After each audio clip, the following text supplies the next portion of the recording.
Today, I'm taking on the ever-controversial subject of megapixels and why you might be thinking about them wrong, but also why it's not your fault.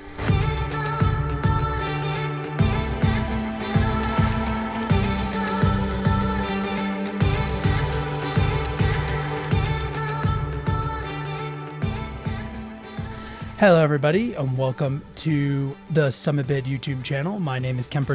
I'm the resident landscape photographer here at SummitBid. And recently, I have been putting out several videos that have kind of wound up talking a lot about megapixels.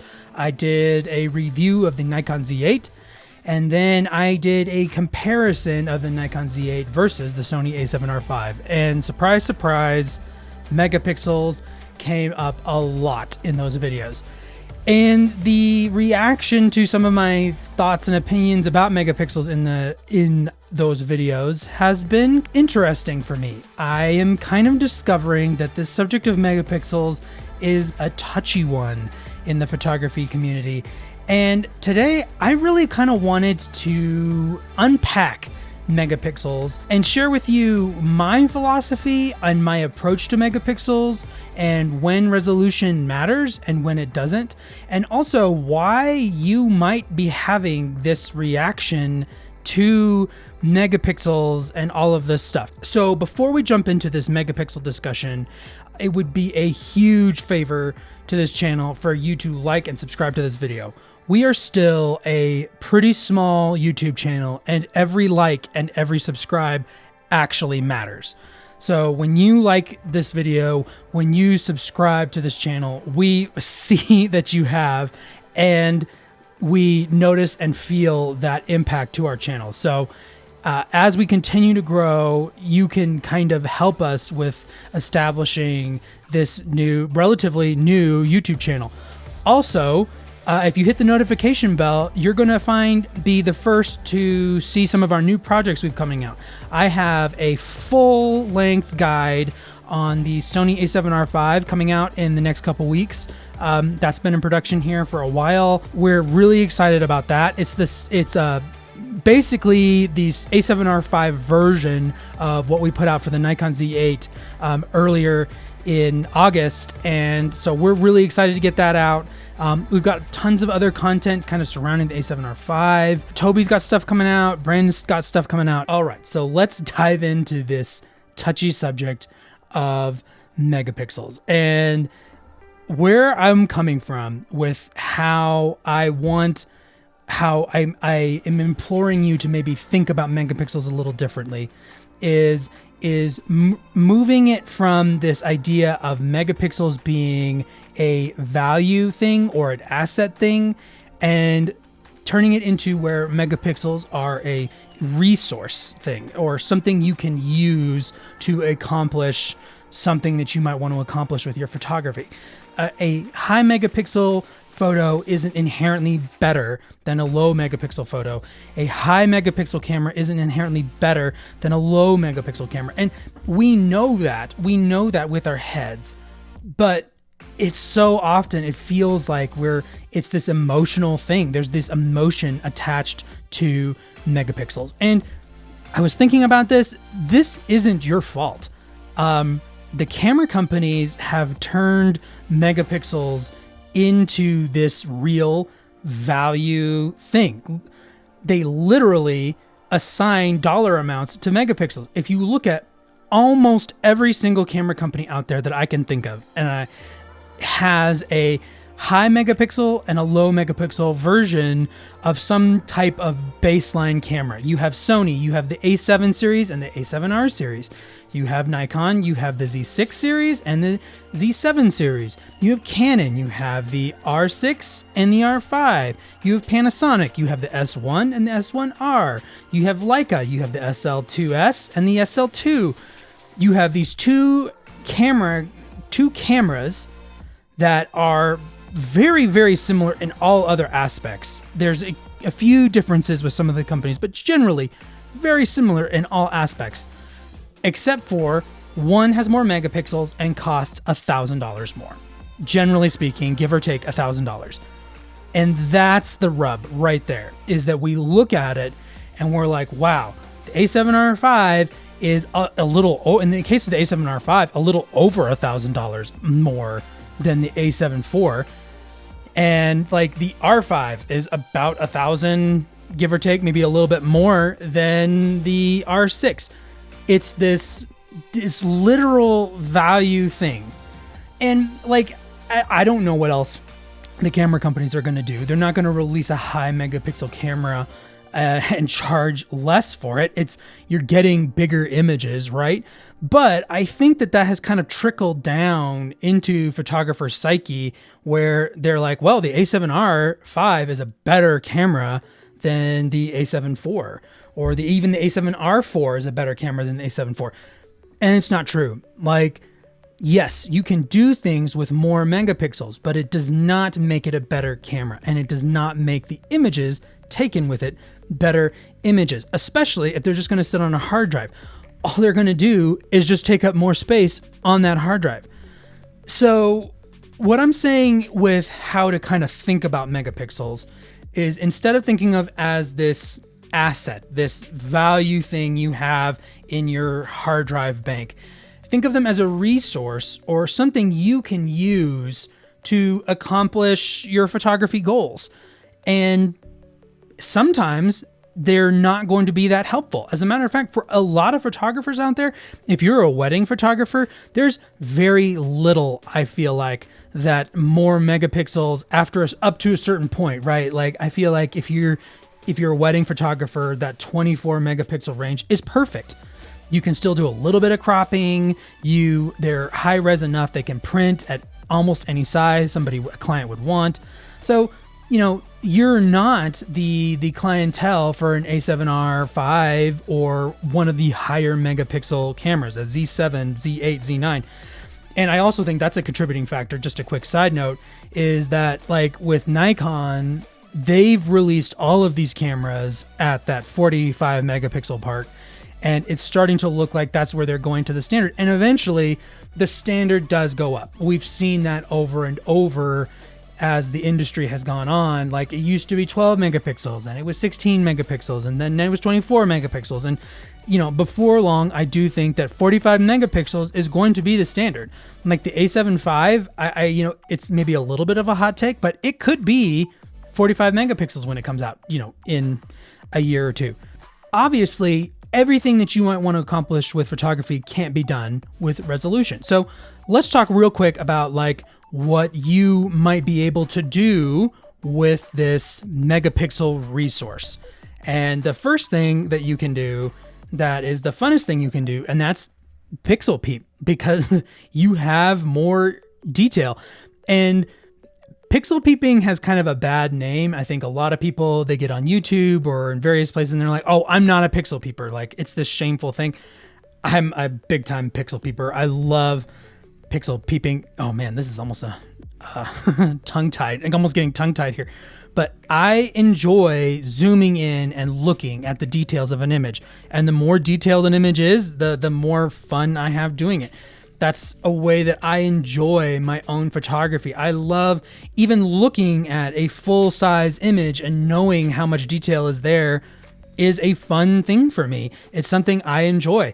If it's not for you, if that's not that important to you, then it doesn't make much sense to have that detail there.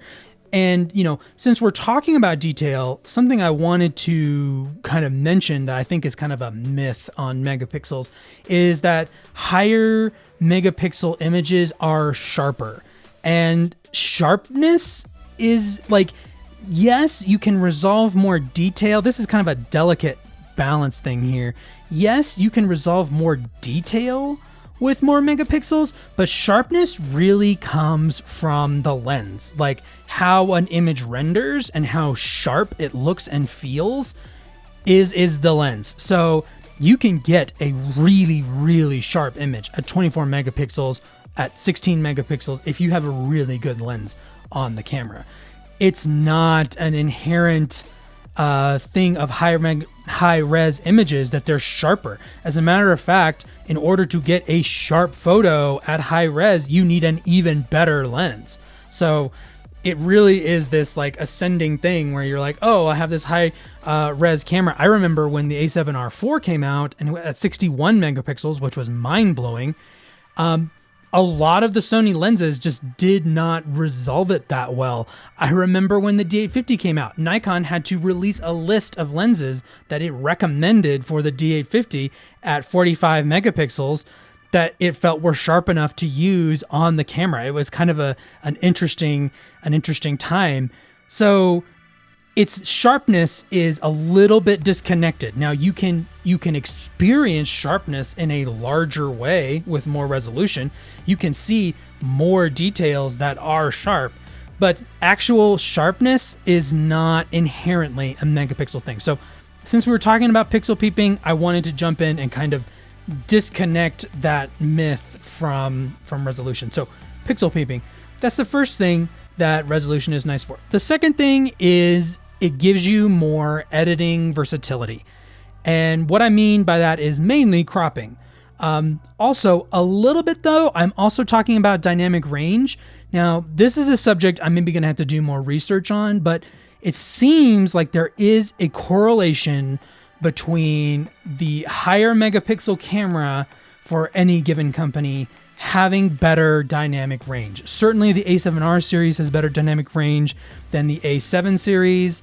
The Z7 has better than the Z6, so on and so forth. So it's kind of a correlation, not necessarily a causation thing, but it's worth noting here that you can do more editing with those high resolution files. You can crop more. And like I said, you have more dynamic range. You have just more versatility, more image literally to work with because it's bigger. So that's kind of the second thing. If you don't edit your images that much, if you shoot straight out of camera or if you shoot straight to JPEG, which isn't a bad thing to do. A lot of people, that's a great workflow.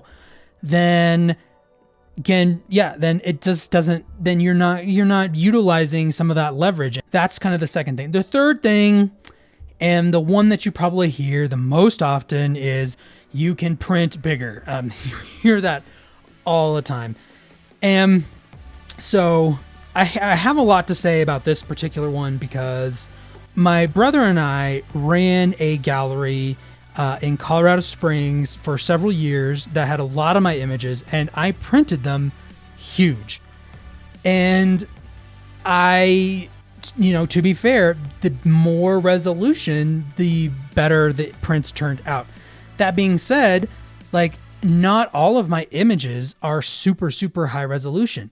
And I've also cheated the system a little bit, shot a lot of my images in panorama. So like, two images I wanted to share with you real quick. This first one is they're both from Rocky Mountain National Park, but this first one was taken with the A7 II, which is my least favorite camera I've ever owned. I didn't like that camera. The images, I didn't really care for the images that much, but this is one of my favorite images I've ever taken. It's of Dream Lake in Rocky Mountain National Park. And it was taken as a panorama. I have that extra resolution. I was able to print this image bigger than, the 24 megapixels, you would typically print. But also, it's a great example of that, like, the actual camera that you take the image with matters so much less, especially with the passage of time.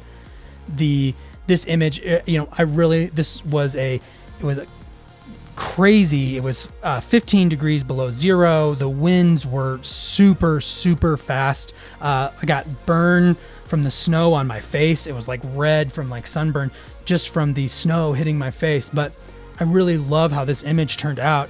And this other image is also a panorama taken with the A6300 and, an APS-C camera. And I've also printed this one huge. And I love this image. I captured this rare moment where the wind was sweeping up Long's Peak and created this halo over it. That was so quick. That halo passed over Long's Peak because the wind was blowing so hard, so quick. My eyes only barely registered that it actually happened. I was like, what was that? Did you see that, Toby? But there it is in the image, this halo over Long's Peak, taken with a 24 megapixels APS-C camera. But I was able to print those images bigger because I shot panorama. So that's kind of how I worked around the system, and I have been able to print big my whole career. But every once in a while, I definitely did run into a situation where I needed to print a lower resolution image at a larger size. Sometimes a client would want that. And, I never was particularly happy. I mean, it was always okay. It depended on the viewing distance and all that thing. So definitely, if you want to print your images big, and by big, I'm generally meaning like 18 by 24 or bigger. If you're under 18 by 24, I think you're okay to print pretty much with any camera. Don't quote me, but that's kind of what it felt like to me when I was printing images. But if you're printing bigger than that, if you're printing 30 by 60 images, if you're printing that one that back there behind me of Wilson is, I believe that's 40 by 50, somewhere in there. If you definitely either get a higher megapixel camera, or just shoot a panorama. Just zoom in more and shoot a panorama. You can get more megapixels doing that you can get a bigger jump in megapixels doing that than you can with buying a higher res camera. And then, of course, if you combine the two, which is, kind of what I wound up doing. But anyway, that's beside the point for this particular video. So yeah, printing big, honestly, that is where I think the rubber meets the road the most with megapixels. There's my spiel on megapixels and resolution.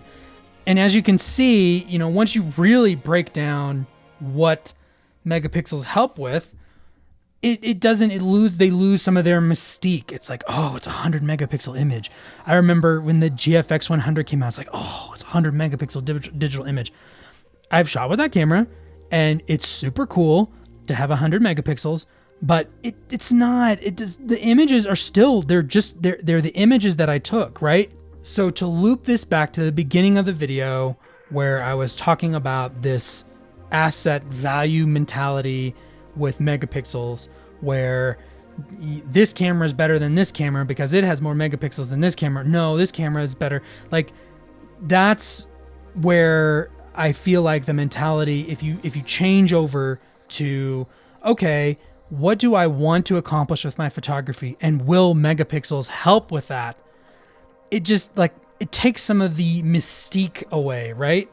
Like, it makes it where it's like, oh yeah, it's something that I could use, but I don't need for what I'm doing. Like, I'm a travel photographer and I share photos on Instagram. You probably don't need the high res camera. You're a landscape photographer who prints huge. Yeah, you probably do. You might need to crop in, or you run a print mag, or you work for an ad agency or something. Yeah, sure. There's things you might want a higher megapixel camera for in that situation. It's a give and take thing, but it certainly is not a more valuable thing. I don't think you should look at a higher resolution camera and be like, boy, it would have been a better camera. And maybe that's what I didn't communicate as well in my Z8 review, is that I maybe insinuated that I thought that the Z8 would be a better camera if it had more megapixels. And that's not really what I was meaning. I think what I was trying to communicate is that it would be nice just for versatility in the lineup, in the Nikon lineup, to have a camera that had more than 45 megapixels. But I don't think the Z8 inherently would have been a better camera, if that makes sense. It's a little convoluted, but that is what I was trying to communicate in that review, which you should go watch. I will link that into the description. Maybe I've helped you shift your thoughts and your feelings on this subject, or maybe I've just made you even madder than you were at the beginning of this video when you clicked on it and saw I was talking about megapixels. Oh dear. If you found this video valuable, if it helped you think about, the camera you have or the camera you want, then please do hit that like button to get more content like this in your feed. Hit the subscribe button. And with that, we'll see you on the next adventure.